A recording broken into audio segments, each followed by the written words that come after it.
పిల్లాడిలో సరిదిద్దాల్సిందేమీ లేదు. టీచర్లకు మాత్రం ఖచ్చితంగా కొంత దిద్దుబాటు అవసరం. సృష్టికర్త ఎక్కడో తప్పు చేశాడని మీరు దాన్ని సరిదిద్దాలని అనుకుంటున్నారన్నమాట. ఒకవేళ కొత్త తరం పిల్లలు మీలా చేయకపోతే దానర్థం ప్రపంచం మారుతోందని. అది అద్భుతం.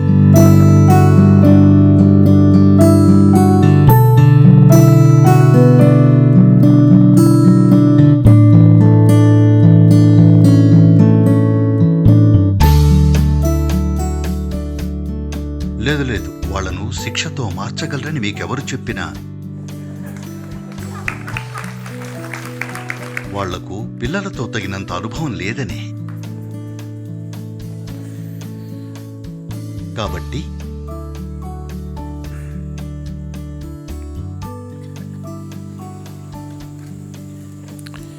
పిల్లవాడి గురించి అర్థం చేసుకోవాల్సిన మొదటి విషయం ఏమిటంటే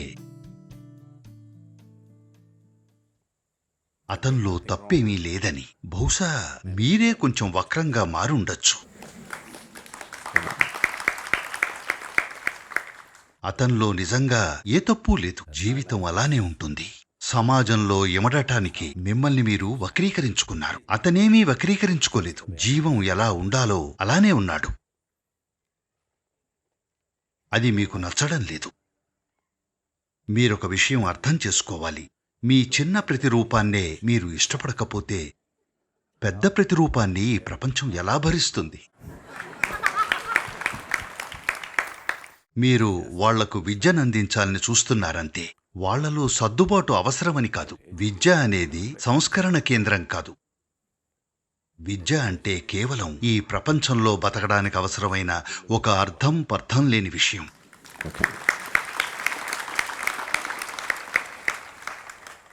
అవును, మీరు అతన్ని అడవిలో వదిలేస్తే ఎలా బతకాలో అతనే నేర్చుకుంటాడు. కానీ మనకు తగినన్ని అడవులు లేవు. అతను ఈ పాడు నగరంలో బతకాల్సిందే. కాబట్టి అతనికి కొన్ని నేర్పాల్సి ఉంటుంది. అందరూ ప్రకృతిలో జీవిస్తుంటే నేర్పడానికి పెద్దగా ఏమీ ఉండేది కాదు. అతనే ఎలాగైనా నేర్చుకునేవాడు. అవునా? ఇప్పుడు పెద్దలుగా మీరు సృష్టించిన అసహజ పరిస్థితుల్లో అతను జీవించాలని కోరుకుంటున్నారు. కాబట్టి మనం కొంత సర్దుబాటు చేయాలి. దాన్ని సున్నితంగా, సాధ్యమైనంత తక్కువగా చేద్దాం. మనకు తప్పదు. వాళ్ళను స్కూల్లో ఇరికించాలి, యూనివర్సిటీలో ఇరికించాలి, కార్పొరేట్ ప్రపంచంలో ఇరికించాలి. అది వేరే ప్రపంచం. నేను చెప్తున్నాను, అది ఈ ప్రపంచం కాదు, మరో ప్రపంచం. అందువల్ల సమస్య ఎందుకంటే మనం వాళ్లను ఈ ప్రపంచంలో కాకుండా మరో ప్రపంచంలోకి ఇరికించాల్సి రావడం వల్లే. వాళ్ళు ఈ ప్రపంచానికి చెందినవారు. మీరు దిగుమతి చేసుకున్న సరుకు. లేదా కనీసం అలా నటిస్తున్నారు. అందుకే ఈ కష్టమంతా. మీ నుండి పిల్లవాడు నేర్చుకోవడం కంటే పిల్లవాడి నుండి మీరు నేర్చుకోవాల్సింది చాలా ఉందని మీరు కనుక అర్థం చేసుకుంటే మీరు పిల్లవాడికి జీవితం గురించి అసలేం నేర్పగలరు చెప్పండి? You can teach them some textbook physics. మీరు వాళ్లకు పాఠ్య పుస్తకాల్లోని ఫిజిక్స్, బయాలజీ, కెమిస్ట్రీ నేర్పగలరేమో. ఈ ఉనికిలోని భౌతిక శక్తులపై మీకు ప్రత్యక్ష అనుభవం ఏదీ లేదు. కేవలం పుస్తకంలో చదివిన అర్థం లేని విషయాలు తప్ప. అది పరీక్ష పాస్ అవ్వడానికి అవసరం. ఓ పనికిరాని ఉద్యోగం సంపాదించడానికి అవసరం. కానీ మీరు అతన్ని సంస్కరణకు గురిచేయరాదు. ఇది అర్థం చేసుకోవాలి. నేను అతన్ని ఎలా సరిదిద్దాలి? అతను తప్పు చేస్తున్నాడని ఎవరు చెప్పారు? అతన్ని తప్పనిసరిగా సరిదిద్దాలి అనుకుంటే సృష్టికర్త ఎక్కడో తప్పు చేశాడని మీరు దాన్ని సరిదిద్దాలని అనుకుంటున్నారన్నమాట. ఇది భయంకరమైన అహంభావం. దురదృష్టవశాత్తు ఈ భూమి మీద చాలా మంది టీచర్లు దీంతో బాధపడుతున్నారు. వాళ్ళు సృష్టికర్త తప్పు చేశాడు, తాము దాన్ని సరిచేయబోతున్నామని అనుకుంటున్నారు. మీరేమీ సరిచేయట్లేదు. మీరు వాళ్లను వక్రమార్గంలో పెట్టడానికి ప్రయత్నిస్తున్నారు. అర్థమవుతోందా? వాళ్ళు మామూలుగానే ఉన్నారు. మీరు వాళ్లను వక్రమార్గంలో పెడుతున్నారు. ఈ విషయం అర్థం చేసుకుంటే మంచిది. వాళ్ళు మామూలుగానే ఉన్నారు. వాళ్ళు సంతోషంగా ఉన్నారు, బానే ఉన్నారు, గెంతుతున్నారు, ఆనందంగా ఉన్నారు. మీరే వాళ్లను వక్రమార్గంలో పెడుతున్నారు. నెంబర్ 1 ఎలా అవ్వాలి? నెంబర్ 1గా ఉండటం అంటే ఏమిటి? నెంబర్ 1గా ఉండటం అంటే మీ బుర్ర వక్రీకరించిందని అర్థం. దాని అర్థం అదే. ఎందుకంటే మీరు నెంబర్ 1 కావాలంటే మిగతా ప్రపంచం మీ కాళ్ళ దగ్గర ఉండాలి. అవునా? అవునా కాదా? ఎందుకంటే ఉన్నది ఒకే ఒక్క నెంబర్ 1. మీరు నెంబర్ 1 కావాలంటే మిగతా అందరూ మీ కింద ఉండాలి. ఇది విజయం కాదు, రోగం.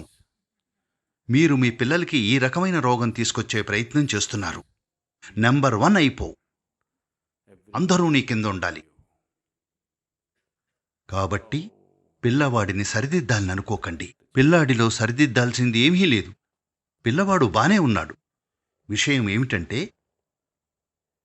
అతనికి సమాజంలో ఎలా ఇమడాలో ఇంకా తెలీదు. అతను మొరటుగా ఉన్నాడు. జీవం ఎలా ఉండాలో అలా.